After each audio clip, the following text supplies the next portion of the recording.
안녕하세요. 자, 오늘은 마이크를 새로 준비해가지고 아마 음향이 괜찮을 거예요. 자, 지난 시간에 이어서 계속 해보도록 하겠습니다.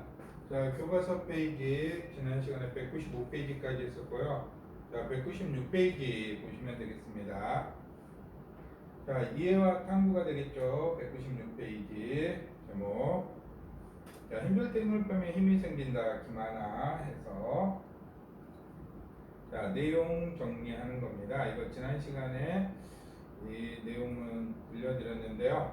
자, 일단은 내용의 흐름을 좀 보도록 할게요. 195페이지입니다. 196페이지가 아니라 195페이지 좀 보면서 내용의 흐름 보고 정리하고 그 다음에 여기에 쓰인 부분의 설득 전략들을 살펴보겠습니다. 자, 지난 시간에도 이야기했지만요. 자, 이 부분에 강의 아마 지지난 시간에 아마 쌤이 그 동영상 링크 강의 올려놨었고요. 그 다음에 대본은 218페이지에 보면 이 강의 내용의 대본이 있습니다. 이 강의 내용 대본 참고하시면 되겠고요. 내용의 흐름. 자, 지난 시간 했던 내용인데 다시 한번 살펴보도록 하겠습니다. 먼저 강의 들어갈 때 이 야구라고 하는 거를 가지고 자, 강의를 시작했죠. 야구 좋아하는 사람이 있는지 손을 들게 하고 그 다음에 본인이 본 야구의 한 장면을 소개를 했습니다. 그리고 포수가 투수에게 한 농담과 그 의미를 말하고 그래서 결국은 이 포수가 투수에게 농담을 해서 이 투수의 긴장을 풀어줌으로 인해서 그 경기에서 승리를 했다는 내용이었죠. 그래서 중요한 순간에 대처하는 보통 사람들의 말과 포스의 말을 비교를 했습니다. 자, 그럼 여기에는 어떤 설득 전략이 쓰였느냐? 자, 여기에는 두 가지 설득 전략이 쓰였습니다. 먼저 이성적 설득, 즉 포수의 농담과 그 의미를 들어 중요한 순간에 힘을 빼는 것이 필요함을 설득을 했고, 그 다음에 감성적 설득이 있었습니다. 포수와 투수의 대화 속 말과 몸짓을 실감나게 재현하여 듣는 이에게 웃음을 줬다는 거죠. 이 감성적 설득 부분은요, 우리가 대본만을 봐서는 알 수가 없고, 선생님이 지지난 시간인가 이 유튜브 영상으로 이 강연 부분 링크해 준 게 있을 겁니다. 그 부분을 봐야지만이 직접 이 강연하는 내용을 봐야지만이 이런 감성적 설득 부분은 이해할 수가 있을 겁니다.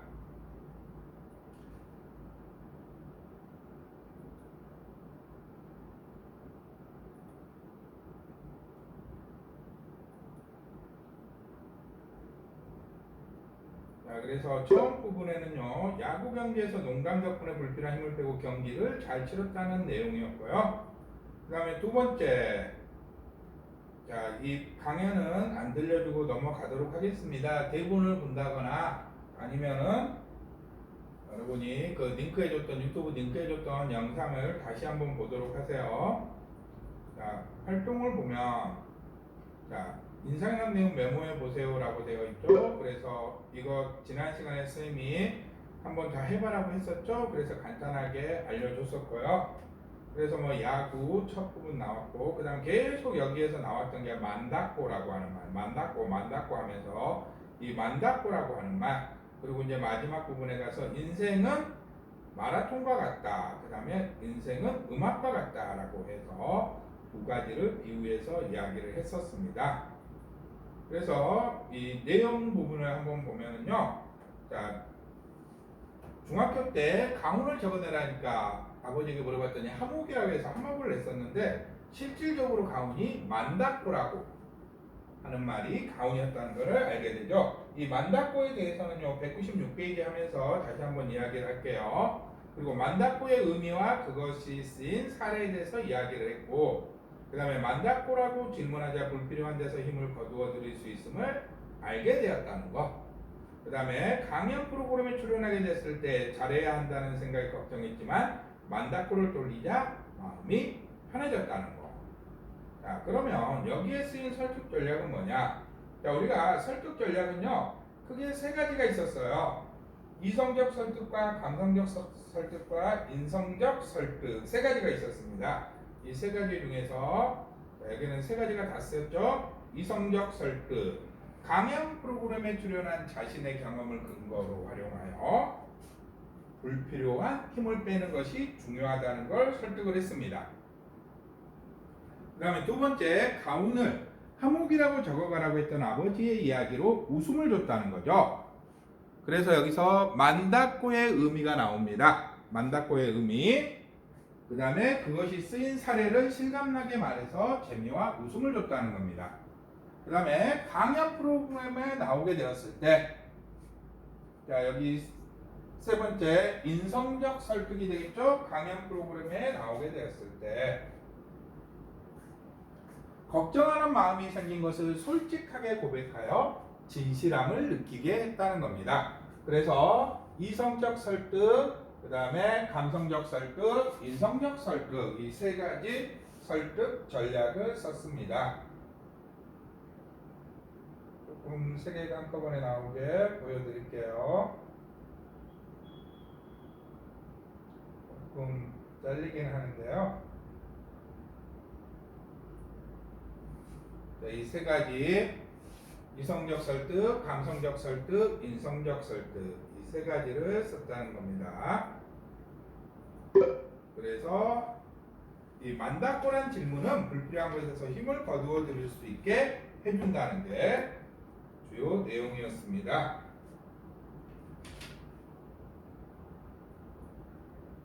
자, 그 다음에 중간 2가 되겠습니다.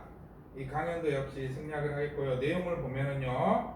자, 우리나라 사람들은 남의 눈을 많이 의식한다는 거죠.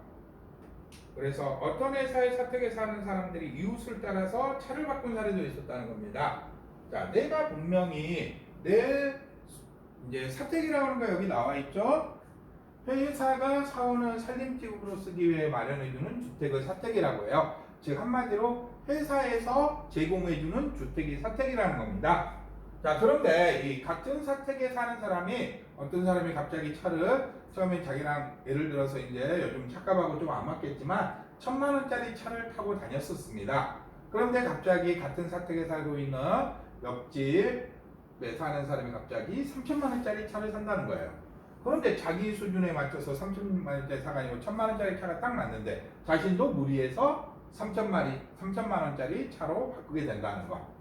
그래서 이런 옆집 사람들이 이렇게 차를 바꿀 때 다시 한번 떠올려 보라는 거예요. 만다꼬를 떠올려 보고 진짜 나에게 이게 필요한 것인지 생각을 해보라는 겁니다. 그래서 아까 앞에서 말했던 것처럼 자, 인생은 마라톤이라 해도 있는 힘을 다해 달리는 것만이 최선이 아님을 알아야 한다는 거. 즉 무조건 빠르게 달리는 게 중요하다는 게 아니라는 겁니다. 여러분 마라톤 봐서 알겠지만 마라톤에서 가장 중요한 거는 페이스 조절이에요. 자신이 어느 부분에서 좀 빨리 달릴 수도 있고 늦게 달릴 수도 있고 심지어는 아마추어 선수들이 참가하게 되면 걸어가는 경우도 있어요. 완주를 목적으로 해서. 그래서 그런 것들을 잘 생각해 보라는 거고요. 설득 전략을 보게 되면요. 자, 세 가지 설득 전략이 역시 나옵니다. 이성적 설득과 감성적 설득. 이성적 설득은요, 여러 사례를 근거로 들어 우리나라 사람들이 남의 눈을 의식한다는 걸 제시했습니다. 아까 그 대표적인 예로 나왔던 게 뭐였어요? 여기서 대표적인 예로 나왔던 게 같은 회사원이 살 때 뭘 산다는 거였죠?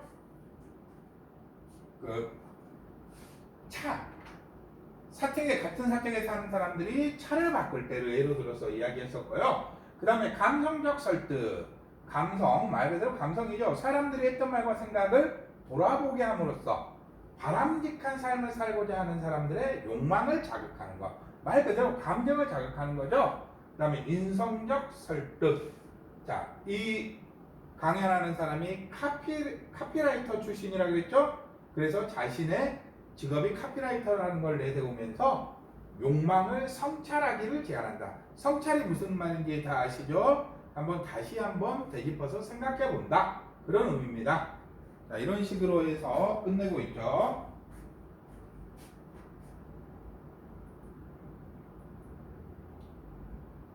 그다음 마지막 끝부분이 되겠습니다. 자, 마라니가 생각하는 인생의 성공은 인생을 선물로 받아들일 수 있고 인생에 관해 고마움을 잊지 않을 정도의 조율을 하는 것. 그래서 힘을 줄 때 주고 뺄 때 빼는 것이 중요하다. 자, 우리 아까 앞에서 말했듯이 인생이라고 한 건 마라톤이라 그랬어요. 그래서 마라톤 코스가 42.19km죠. 이 42.19km를 전부 다 전력 질주는 할 수 없다는 겁니다. 그래서 전력 질주를 할 때도 있고 그 다음에 좀 더 천천히 달릴 때도 있어야 된다는 얘기예요. 그래서 이 전력 질주를 할 때가 아니고 천천히 가야 할 때는 이 만다골을 기억해 주라고 하면서 끝내고 있습니다. 자, 여기 설득 전략 역시 여기도 세 가지 설득 전략이 쓰이고 있습니다. 이성적 설득, 감성적 설득, 인성적 설득. 자, 그래서 이성적 설득으로는요, 논증 방법 가운데 유추를 사용하여 인생과 음악이 지닌 공통점을 들어 주장을 뒷받침하고 있습니다. 자, 유추라고 하는 거, 자, 우리가 4-1에서 배웠었죠? 자, 논증 방법 중에 하나였죠. 유추라고 하는 것은 두 개의 대상이 나타날 때 이 두 대상의 비슷함을 들어서 논증하는 방법을 유추라고 했습니다. 그래서 여기에서는 인생과 음악. 자, 음악도 보면은 쉼표가 있죠. 그렇듯이 인생에서도 힘을 뺄 때는 빼야 된다라고 이야기를 하고 있었습니다. 그 다음에 감성적 설득. 자, 강연의 핵심 내용.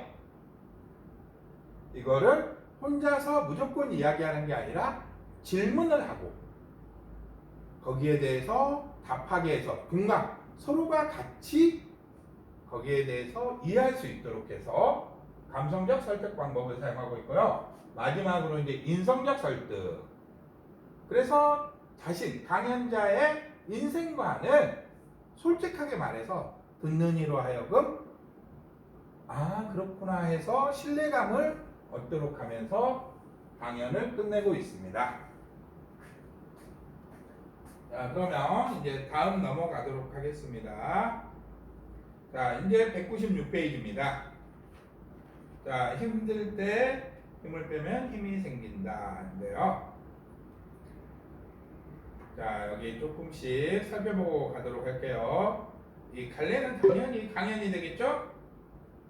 강연이고. 자, 강연이기 때문에 성격은 어떻게 했어요? 상대방을 설득해야겠죠. 가장 대표적인 게 설득적입니다. 근데 설득할 때 무조건 이야기만 안 되고 상대방이 아, 그렇구나 고개를 끄덕일 수 있도록 논리적 방법을 사용을 해야 됩니다. 그리고 교훈을 줄 수 있는 내용이어야 되겠죠. 강연이니까.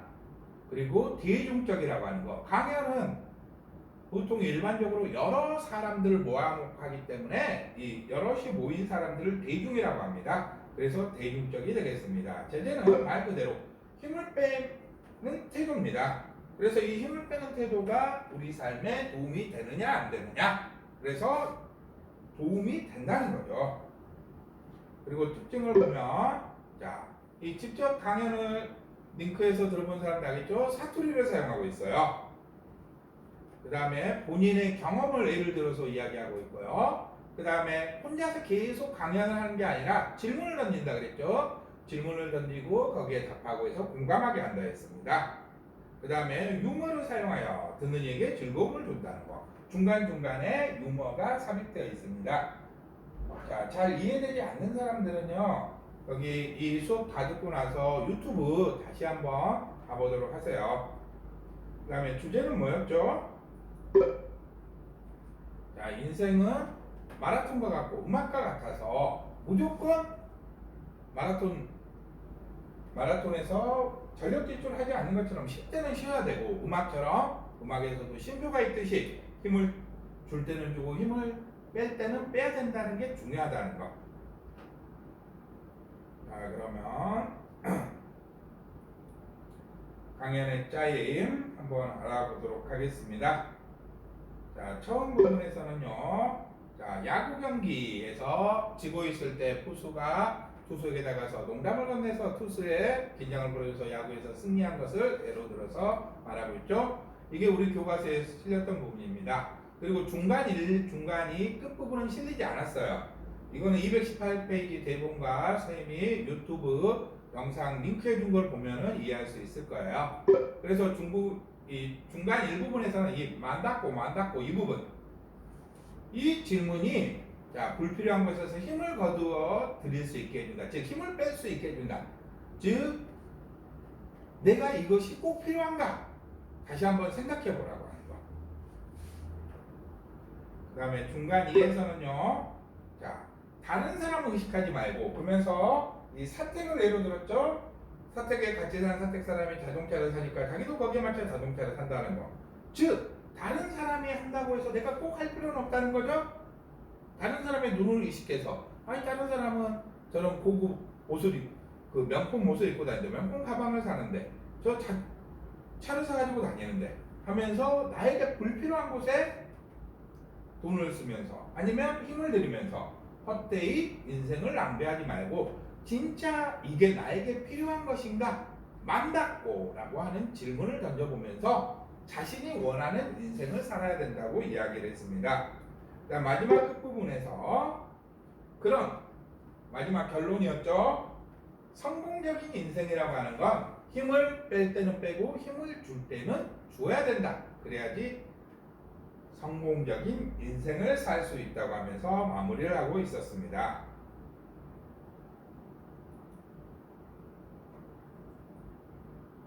자, 이 강연의 내용 정리하는 거 이제 196페이지 이제 제목부터 이제 정리하고 빨리빨리 넘어가도록 하겠습니다. 다 알고 있는 내용들이니까.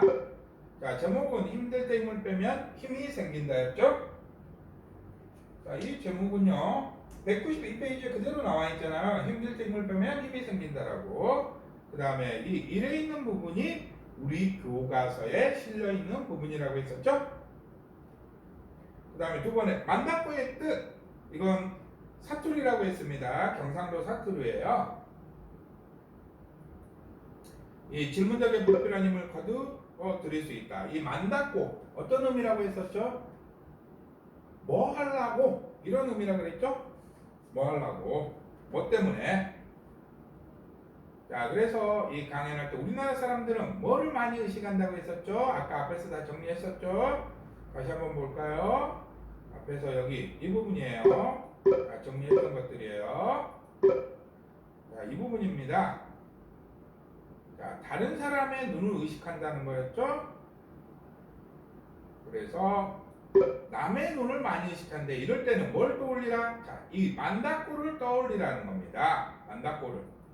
이 만다꼬를 떠올리면서 자신의 인생을 다시 한번 되돌아본다. 반성할 수 있다는 겁니다. 자, 그래서 이 부분 이거 조깅하는 모습이죠. 즉 달리기, 즉 마라톤이 되겠습니다. 그래서 인생은 뭐와 같다? 마라톤입니다. 즉 사람들의 인생을 마라톤에 비유했죠. 즉 유추의 방법이 있었습니다. 여기에서도. 그래서 이 마라톤 다시 한번 이야기하지만 마라톤에서는 무조건 빠르게 달리는 것만이 최고가 아니라는 겁니다. 천천히 쉬어갈 때도 있고 빨리 달려야 할 때도 있다는 겁니다. 그리고 다시 다섯 번째에서는 음악에 비유했습니다. 그래서 음악에는요 음표와 심표가 있고 그 다음에 우리가 음악을 들어보면 강한 부분이 있고 약한 부분이 있어요.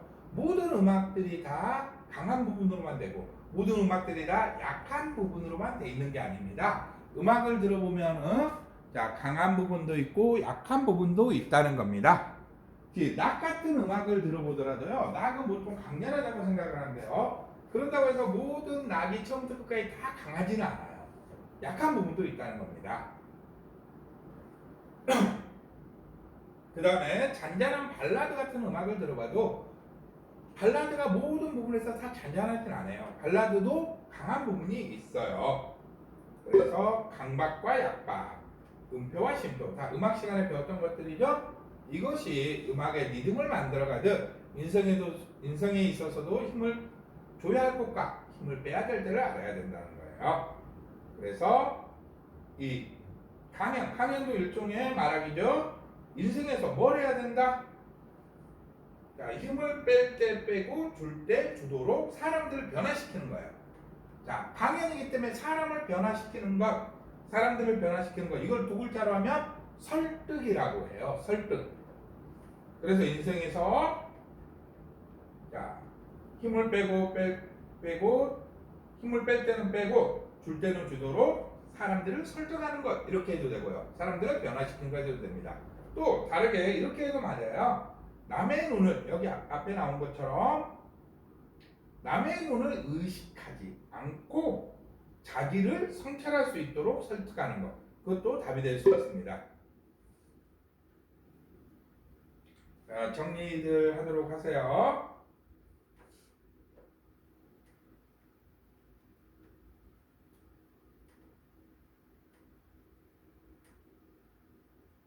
그 다음에 197페이지가 되겠습니다. 자, 정리하는 시간 2분 더 주도록 할게요. 2분 안에 자, 여기 한 번씩 더 보여주고 정리를 하면 바로 넘어가도록 할게요. 자, 그리고 강연이 좀 선생님 말이 빨라가지고 이런 정리할 거 보고 정리할 것도 못하면 좀 강연을 멈춤해놓고 이런 것들을 정리하도록 하세요. 그러면은 대략 시간이 약 40분 정도 걸릴 거예요. 멈춤하면서 보고 듣고 하면.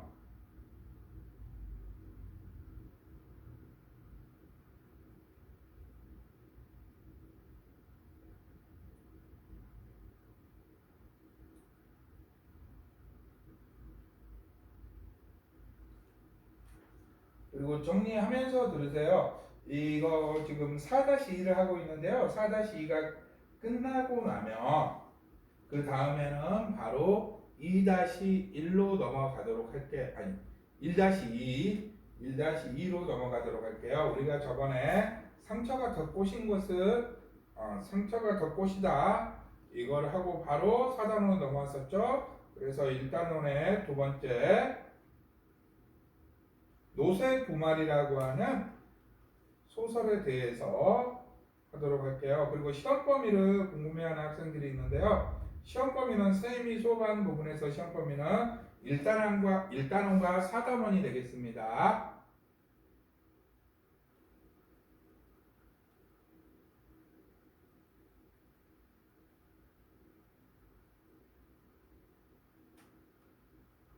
자, 그러면 197페이지입니다.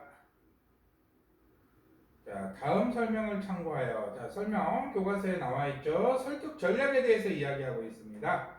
자, 이거 선생님이 자료로도 올려둔 것 같고요. 그 다음에 이거 수업 앞에 온라인 수업 시간에 한번 설명을 했습니다. 그래서 먼저 세 가지가 있다 그랬죠. 이성적 설득, 그 다음에 감성적 설득. 이 이성적 설득과 감성적 설득, 그 다음에 인성적 설득이 있습니다. 그래서 이성적 설득은요, 말 그대로 이성에 호소하는 겁니다.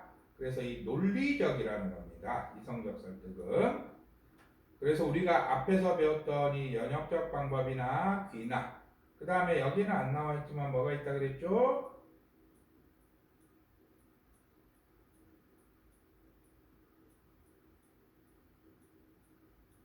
유축, 이 세 가지 방법을 주로 사용한다고 보면 돼요.